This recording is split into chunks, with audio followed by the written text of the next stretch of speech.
पढ़ेंगे वैद्युत द्विध्रुव के कारण किसी भी बिंदु पर विद्युत क्षेत्र की तीव्रता निकालना। किसी भी बिंदु पर मतलब क्या है, ये वास्तव में बोर्ड परीक्षा के एग्जाम में कम ही देखने को मिलता है, लेकिन ये आईआईटी जेई वगैरह में पूछा जाता है कॉम्पिटिटिव एग्जाम में, इसलिए बता रहा हूँ। बाकी जो बोर्ड परीक्षा में आता है वो वैद्युत द्विध्रुव के कारण किसी अच्छी स्थिति में विद्युत क्षेत्र की तीव्रता निकालना, निरक्षी स्थिति में विद्युत क्षेत्र की तीव्रता निकालना, और ये है पॉइंट विद्युत द्विध्रुव के कारण किसी भी बिंदु पर विद्युत क्षेत्र की तीव्रता निकालना। तो देखते हैं किसी भी बिंदु मतलब क्या। जैसे मान लीजिए कोई एक वैद्युत द्विध्रुव है। वैद्युत द्विध्रुव कैसे मिलकर बनता है आप जानते हो कि पॉजिटिव उतना ही आवेश और उतना ही निगेटिव आवेश जब अल्प दूरी ए बी अल्प दूरी 2l जिसका मध्य बिंदु O है, यानी कि यहां से L होगा, यहां से L होगा, यह वैद्युत द्विध्रुव होता है। अब एनी पॉइंट मतलब कि मान लीजिए कि उसका जो दूरी है वो r है और एंगल है वो थीटा है। मतलब कि इस मिड पॉइंट से, इस मध्य बिंदु से कहीं पर कोई पॉइंट है, मान लीजिए ये पॉइंट है। अब ये पॉइंट पर ये दूरी r है, ये मध्य बिंदु से r दूरी पर कोई बिंदु P है, और इसका जो एंगल बन रहा है, कैसा एंगल, एंगल हमेशा जब भी नापा जाता है, ये कक्षा 9वीं के मैथ में है, जब भी आप एंगल नापोगे, कभी भी एंगल नापोगे, आप हमेशा जब कोई कंडीशनल एंगल नहीं होगा, सिर्फ एंगल नापने की बात होगी, आप हमेशा एंटी क्लॉकवाइज नापोगे, एंटी क्लॉकवाइज। यही होता है एंगल हमेशा, मैथमेटिक्स में भी, फिजिक्स में, जहां पे भी एंगल की बात होगी हमेशा हम एंटी क्लॉकवाइज एंगल की बात करेंगे। स्लोप भी हम निकालते हैं, टेंजेंट भी निकालते हैं, तो भी हम इस तरह के ही एंगल का प्रयोग करते हैं, स्लोप, ठीक है, वो मैथ की बात है। तो हमेशा एंटी क्लॉकवाइज एंगल दिया जाता है। तो ये थीटा और आर एंगल पर, थीटा और आर दूरी पर स्थित है। अब क्या ये एक पॉइंट थीटा और आर क्या पूरी स्पेस के एनी पॉइंट को डिफाइन कर सकते हैं? हाँ बिल्कुल, एनी पॉइंट को डिफाइन कर सकते हैं। कैसे, मान लीजिए कोई इलेक्ट्रिक डायपोल है, इतना बड़ा नहीं होता, बहुत छोटा होता है, पर मान लीजिए कि ये एक इलेक्ट्रिक डायपोल है, ये इसका मिड पॉइंट है, मैं इसको पकड़ लेता हूं। अब स्पेस का कोई भी पॉइंट, मान लीजिए कोई भी एक पॉइंट, यहाँ पे कोई पॉइंट लेंगे तो इस पॉइंट से इसका कोई ना कोई एंगल होगा, कोई ना कोई डिस्टेंस होगा। यहाँ पे कोई लेंगे, यहाँ पे भी इस डिस्टेंस से कोई ना कोई एंगल होगा इसका, और कोई ना कोई इसकी इसकी भी क्या होगी, रेडियस होगी। तो चाहे यहाँ ले, यहाँ पे भी ले सकते हैं, यहाँ पे भी कोई ना कोई आर होगा और एंटी क्लॉकवाइज कोई एंगल होगा। तो कहने का मतलब आप कोई भी एंगल और कोई भी डिस्टेंस पे, किसी भी पॉइंट पे हमको यदि आर और थीटा पता हो, तो हम किसी भी पॉइंट पे इलेक्ट्रिक इंटेंसिटी आप निकाल सकते हैं, ठीक है। ये तो जान लीजिए कोई भी पॉइंट पे। अब बात आई भाई कि हमको ये निकालना है, कैसे निकालते हैं। अब जी, जैसे मान लीजिए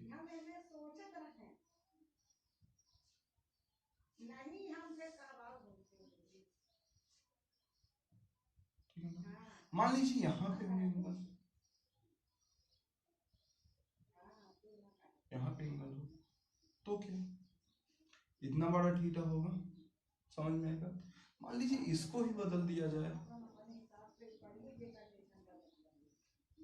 इसको ही बदल दिया जाए, तब अब इसको बदल दिया गया तो इसके इस द्विध्रुव का डायरेक्शन चेंज हो गया। अभी तक हम ऐसे निकाल रहे थे, अब इसका डायरेक्शन ऐसे निकलेगा, कंडीशन हो गई। इसीलिए बताना जरूरी समझा कि अभी तक तो ठीक था, प्लस इधर था, इसकी वैद्युत द्विध्रुव का डायरेक्शन आप जानते हो इधर ही होता है। वैद्युत द्विध्रुव का डायरेक्शन हमेशा माइनस से प्लस की ओर होता है। इसका डायरेक्शन क्या है, B2A, वैद्युत द्विध्रुव का डायरेक्शन। अब यहाँ पे हमको मान लीजिए इस पॉइंट का वैल्यू निकालना है, इस पॉइंट की इंटेंसिटी निकालनी है, तो बताइए थीटा कितना। तो थीटा, और मान लीजिए ये थीटा दिया हुआ है, चलिए, और हमको, और ये रेडियस भी दिया हुआ है। अब हमको इसकी इंटेंसिटी निकालनी है, कैसे निकालेंगे? आप इसी को डायरेक्ट ना मारिएगा, आप इसको निकालिएगा। ये कैसे निकलेगा? 180 माइनस थीटा, प्लस से चलेंगे इस दिशा में। जो भी कंफ्यूजन होगा आप पूछ सकते हैं, ठीक। अब हमको ये एंगल मिलेगा और ये रेडियस तो है, अब हम निकाल सकते हैं। लेकिन कभी आप डायरेक्ट ना निकालिएगा, ये छोटी छोटी बातें हुई, डायरेक्शन वाली बातें हुई, और किसी भी पॉइंट पर आप निकाल सकते हैं कि स्पेस के एनी पॉइंट पर। अब चलते हैं इसकी थ्योरम की ओर, इसके फार्मूले की ओर। चलिए,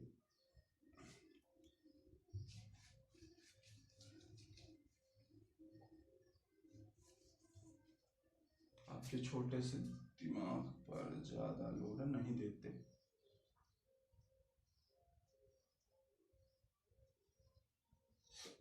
चलिए ठीक है, इतना हो गया, लिख देते हैं। माना ए बी कोई एक वैद्युत द्विध्रुव है, द्विध्रुव है जिसके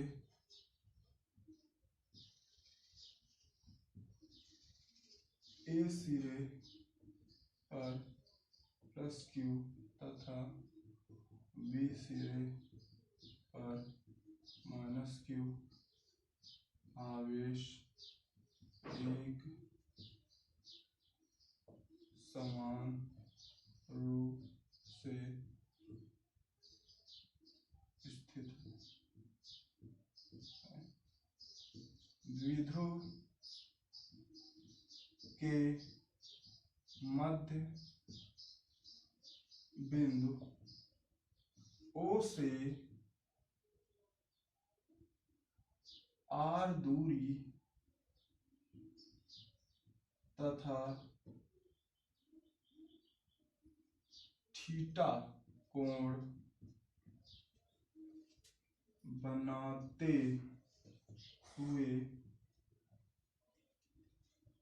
कोई एक बिंदु P स्थित है जिस पर हमें विद्युत क्षेत्र की तीव्रता ज्ञात करनी।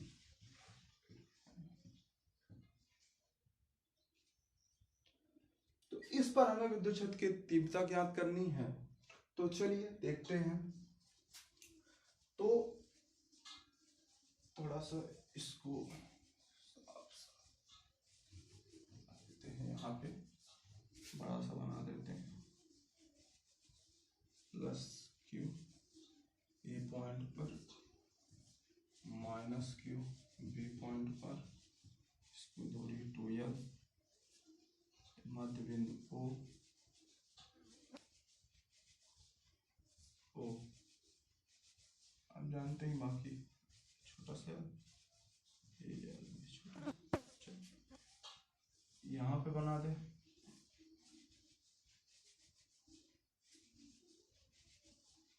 R दूरी पर कोई बिंदु P स्थित है, P स्थित है, थीटा, ठीक, ये बन गया। अब देखिए सीधा सीधा क्या है कि इस पॉइंट पर हमको विद्युत क्षेत्र की तीव्रता ज्ञात करनी। अब हम क्या करेंगे कि इस डाइपोल को दो पार्ट में विभाजित कर देंगे, विभक्त कर देंगे, बांट देंगे। किसमें? तो पहला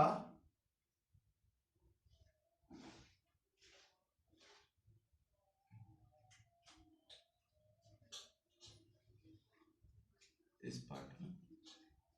ये कौन कौन सा पार्ट है पहले तो आइए देखते हैं।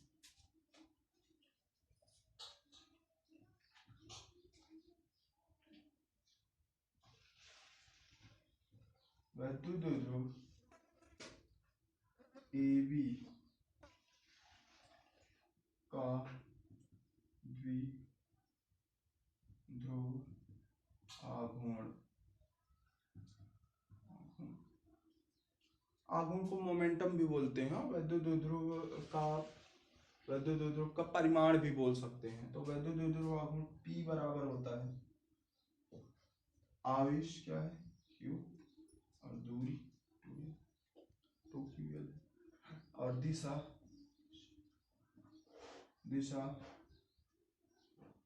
B A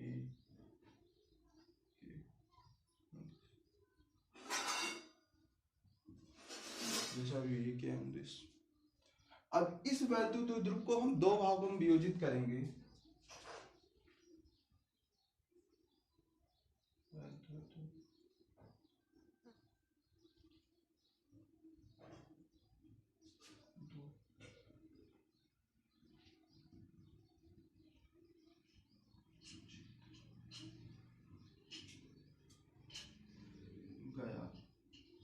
दो भागों में वियोजित किया गया। तो पहला भाग P cos थीटा, देखिए ये P cos थीटा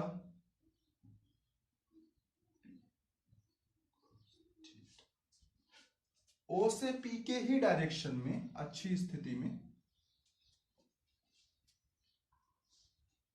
OP के अनुदिश, पहला।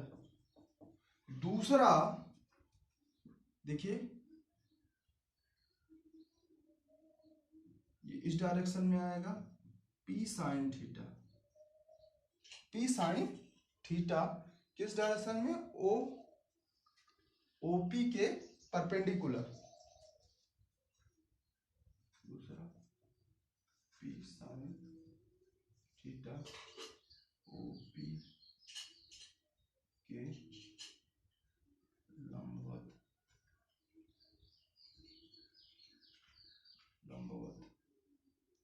OP के लंबवत। अब देखिए OP के लंबवत हो गया। यहां पे क्या है कि जैसे इस डायरेक्शन का डाइपोल है, ये क्या है इस तरह जा रहा है, तो इसका डाइपोल इस तरह मूवमेंट कर रहा है। ये जो साइन थीटा है हमारा वो इस तरह जा रहा है।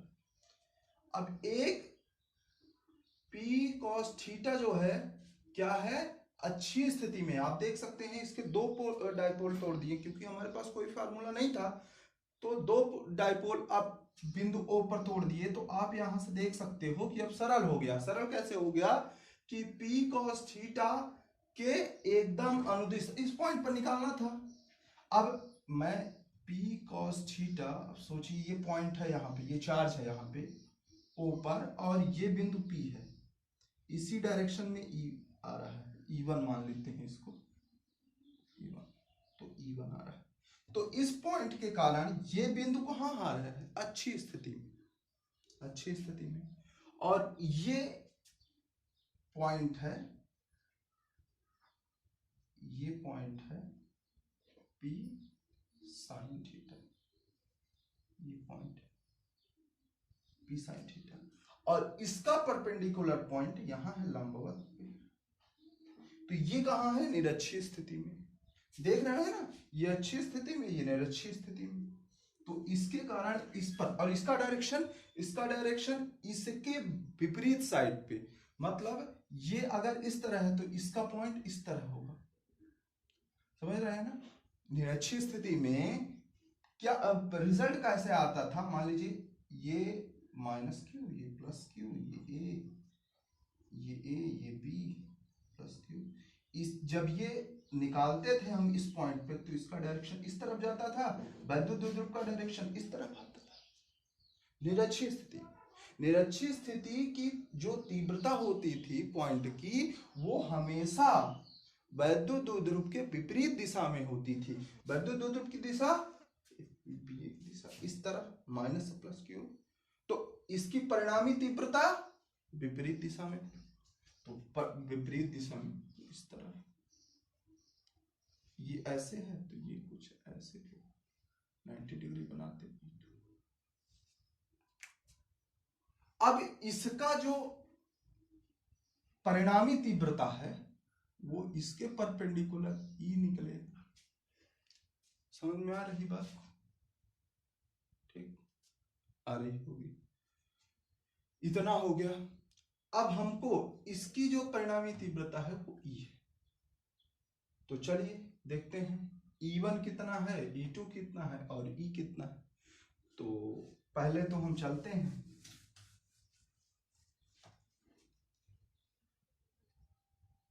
P cos थीटा बिंदु P,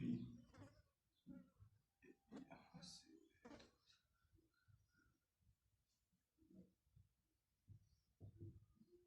P cos थीटा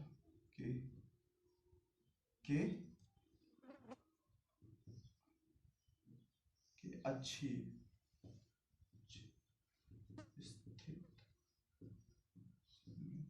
स्थित है,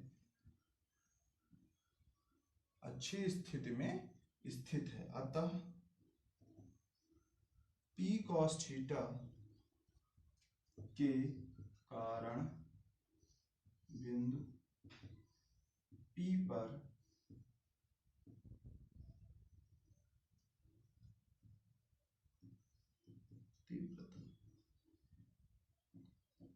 तीव्रता क्या होगी, तो आप चेक करिए। E1 इक्वल टू क्या हो जाएगा, इसके कारण है तो 1/4 पाई एप्सिलॉन 0, आप वही जानते हैं, वाई निर्वात के लिए है। और अच्छी स्थिति में 2 दुगना और P cos थीटा, और बीच की दूरी क्या है, बीच की दूरी है O से यानी R तो दिया ही है, बीच की दूरी R दिया है, तो R का क्यूब होता है ना।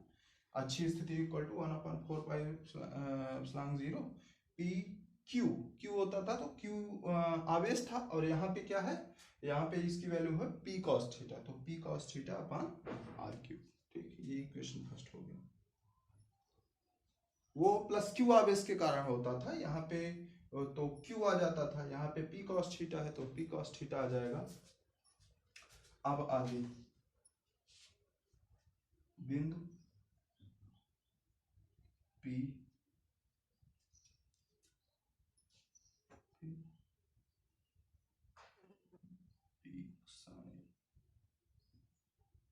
साइन थीटा के लंबवत स्थित है, अतः लंबवत स्थित है, अतः ये जो साइन थीटा है इसके P क्या है, लंबवत स्थित है, अतः बिंदु P साइन थीटा के निरक्षीय स्थिति में स्थित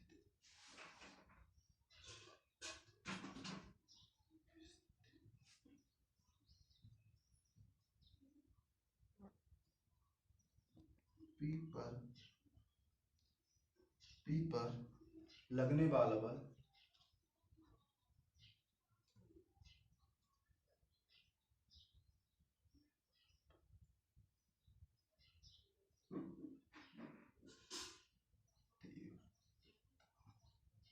लगने वाली तीव्रता E2 बराबर, E2 क्या होता है, E2 बराबर, तो चेक यहाँ पे लिख देते हैं, E2 बराबर होता क्या है, 1/4 पाई एप्सिलॉन 0, और 2 नहीं होता, ये अच्छी स्थिति हमेशा निरक्षीय स्थिति की दुगना होती है, तो 2 नहीं होता, सिर्फ P साइन थीटा, जिसके कारण है P साइन थीटा, और जो दूरी है तो दूरी वही है R क्यूब, ये इक्वेशन से। देख लें आ रहा है कि नहीं आ रहा है उसमें। बिल्कुल आ रहा है, ठीक है। तो ठीक है, अब देखिए यहां तक हमारा कंप्लीट हो गया। अब बस हमको क्या करना है, ई बराबर क्या होगा, वेक्टर से, वेक्टर के फॉर्म से। ये देखिए यहाँ पे है ये तो इसका वेक्टर क्वांटिटी इधर, तो वेक्टर का जो रूल होता है चतुर्भुज रूल, तो हम इसको थोड़ा सा मिटा देते हैं।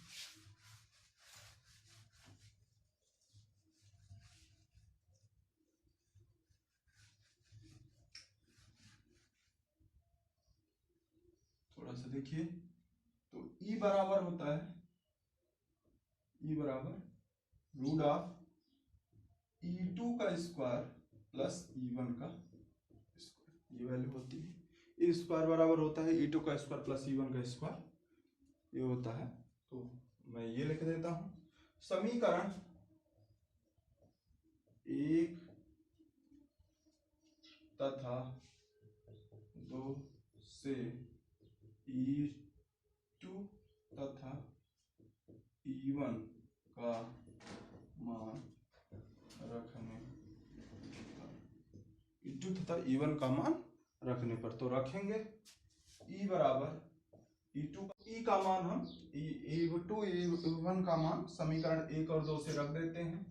तो E2 का मान है 1/4 pi epsilon 0 P sin theta upon R cube का होल स्क्वायर प्लस E1 का मान इसी के दुगना होता है 1/4 pi epsilon 0 P cos theta 2P cos theta upon R cube.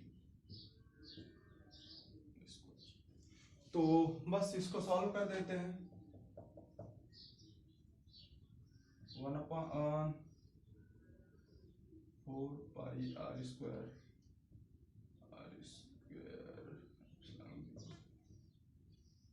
P square sine square theta और R क्यूब का होल स्क्वायर। चेक करिएगा इसको, थोड़ा सा इस हिसाब से कर रहे हैं कि बाहर निकल जाए जो निकलता हो। 2P यानी 4P square cos square theta upon R cube का होल स्क्वायर। चेक करिए, देखिए ये कॉमन लेंगे तो ये आ जाएगा बाहर, इसका होल स्क्वायर लगा है तो जब रूट से बाहर जाएगा तो कुछ ऐसे कर देते हैं, थोड़ा सा बड़ा ही कर देते हैं लेकिन समझ में आना चाहिए। 1/4 पाई एप्सिलॉन 0, इसके साथ स्क्वायर है, इसके साथ और क्या ले सकते हैं, पी स्क्वायर और आर क्यूब का होल स्क्वायर बाहर जा सकता है। तो मतलब दोनों में स्क्वायर है तो इसका भी होल स्क्वायर कर ही देते हैं, ठीक। हाँ, तो बचा क्या, बचा ये कि साइन स्क्वायर थीटा यहाँ पे बचा और 4 cos स्क्वायर थीटा यहाँ पे बचा, ठीक, यहाँ पे बचा, बाकी सब निकल गया बाहर। अब इसका स्क्वायर दोनों का, तो जब इसको रूट से बाहर ले जाएंगे तो इसका भी स्क्वायर हट जाएगा, इसका भी, तो ये आएगा कि 1/4 pi epsilon 0 P upon R cube, root के अंदर क्या आएगा, इतना आएगा। तो इसको हम तोड़ देते हैं, साइन स्क्वायर थीटा प्लस ये हो जाएगा 3 cos स्क्वायर थीटा, पहले cos स्क्वायर थीटा एक कर देते हैं, फिर 3 cos स्क्वायर थीटा, देखिए अब 4 cos स्क्वायर थीटा हो जाएगा। तो एक से sine square theta plus cos square theta आप जानते ही क्या होता है, तो वही लिख देते हैं 1/4 pi epsilon 0 P upon R cube, और ये रूट में इसकी जगह 1 हो जाएगा, और ये 3 cos स्क्वायर थीटा, ये इसका आंसर आ जाएगा। ये तो आंसर है, ठीक है ना, ये तो आंसर है। आप इसका देख लेते हैं डायरेक्शन कहाँ होता है, तो डायरेक्शन मान लेते हैं, ये तो इसकी एग्जैक्ट वैल्यू है, पी पर इंटेंसिटी क्या है, और पी पर देखते हैं इसका जो इंटेंसिटी तो है, ये तीव्रता तो है, लेकिन इसका डायरेक्शन कहाँ है, तीव्रता का इसके डायरेक्शन कहाँ है, तो आप देखिए तीव्रता का डायरेक्शन यहाँ है, तो हम मान लेते हैं कि ये अल्फा है, कितना कोण बना रहा है डायरेक्शन में, अल्फा, अधिकतर किताबों में अल्फा रहता है, अल्फा मान लेते हैं। तो माना इसका डायरेक्शन क्या है, अल्फा है, तो हम मान लेते हैं कि ये tan अल्फा है, मतलब जैसा डायरेक्शन है ये निकालना रहता है, तो हम यही मानते हैं कि वो tan अल्फा के है, या ई क्षेत्र जो है ई क्षेत्र जो है E1 से अल्फा कोण बना रहा है। जो ई क्षेत्र है वो E1 से कितना बना रहा है, अल्फा कोण बना रहा है। तो हम ये लिख देते हैं, माना ई तथा E1 के बीच अल्फा कोण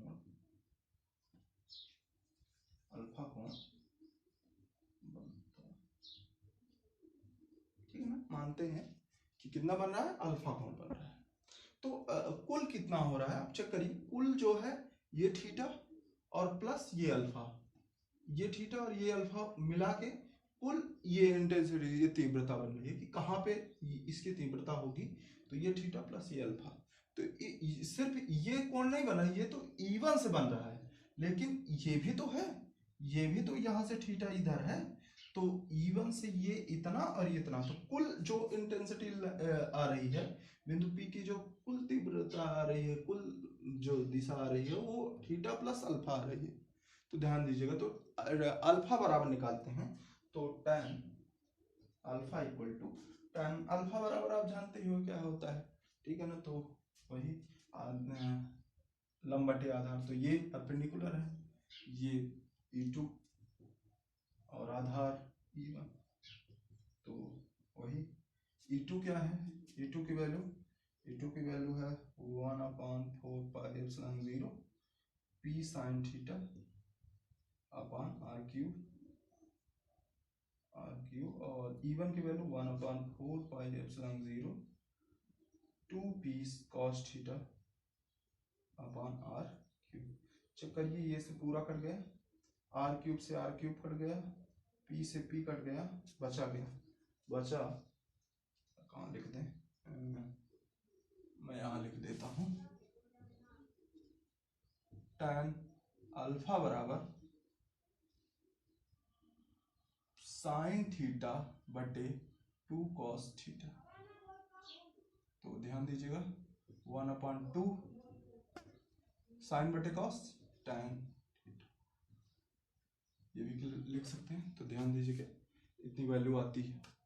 तो कुल तीव्रता क्या है,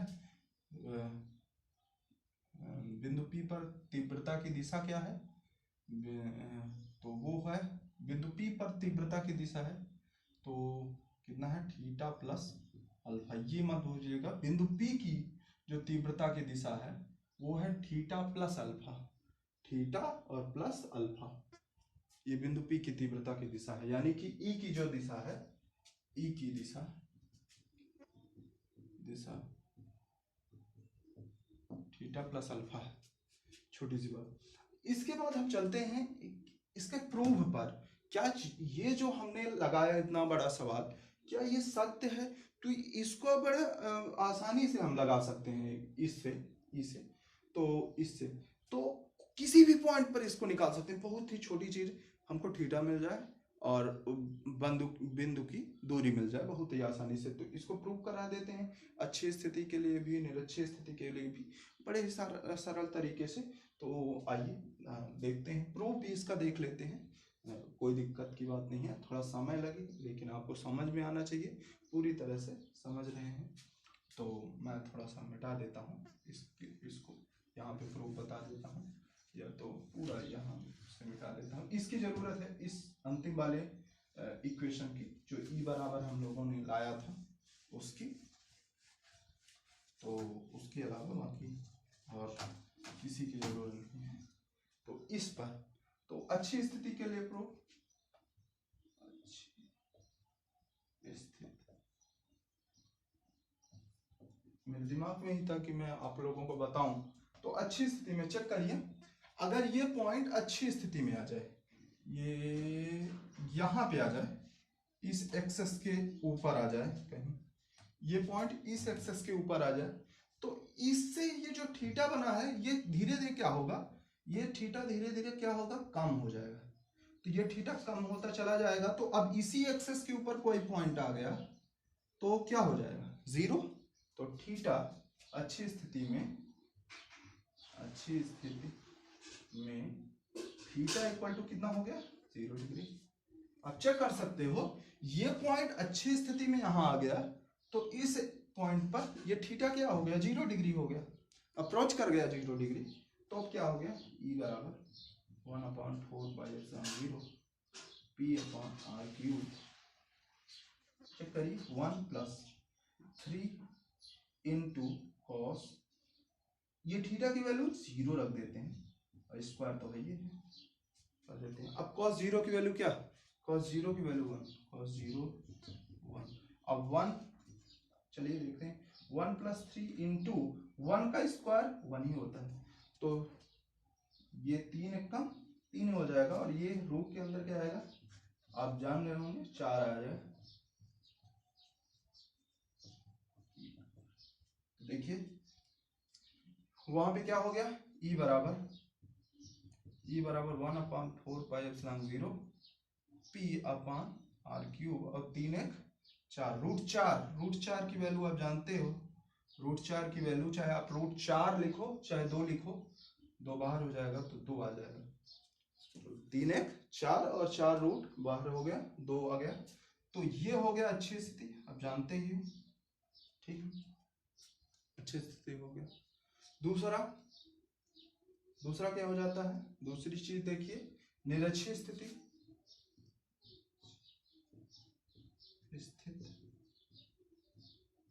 अब निरक्षीय स्थिति में सीधा सीधा ये जो थीटा है ये बढ़ के जो है एग्जैक्ट 90 डिग्री पर हो गया। अब ये थीटा कहाँ, निरक्षीय स्थिति, तो कुल मिला के 90 डिग्री पर हो गया, में थीटा इक्वल टू कितना होता है, 90 डिग्री। उसी पॉइंट पर ई बराबर क्या है हमारे पास, 1/4πε0 P upon R cube 1 + 3 cos 90 degree का होल स्क्वायर। अब अपने से आप सोचिए, cos 90 की वैल्यू क्या, cos 90 की वैल्यू 0, तो 0 का गुणा 3 के साथ करेंगे तो ये भी 0, तो बचेगा क्या, cos 90 की वैल्यू मैं यहां लिख देता हूं, cos 90 = 0, तो ये 0 हो गया, तो ई बराबर क्या आएगा, 1/4πε0 पी अपॉन आर क्यूब, और ये वैल्यू सिर्फ √1 बची, और ये तो 0 हो गया, 0 से कोई मतलब ही, और √1 की वैल्यू 1 ही होती है, तो 1 का किसी भी संख्या के साथ गुणा कराया जाएगा उतना ही रहेगा, पी अपॉन आर, ये आंसर आ गया। आपने देखा कि दोनों स्थितियां इससे प्रूव हो रही हैं, तो आप लोग अपना नोट्स बनाइए, तैयारी कीजिए, और हालांकि ये पॉइंट तो आता नहीं है, लेकिन फिर भी आप पढ़ते हैं तो ऐसे पढ़िए कि बिल्कुल अब इसमें कोई कमी ना रह जाए। धन्यवाद, शेष अगले क्लास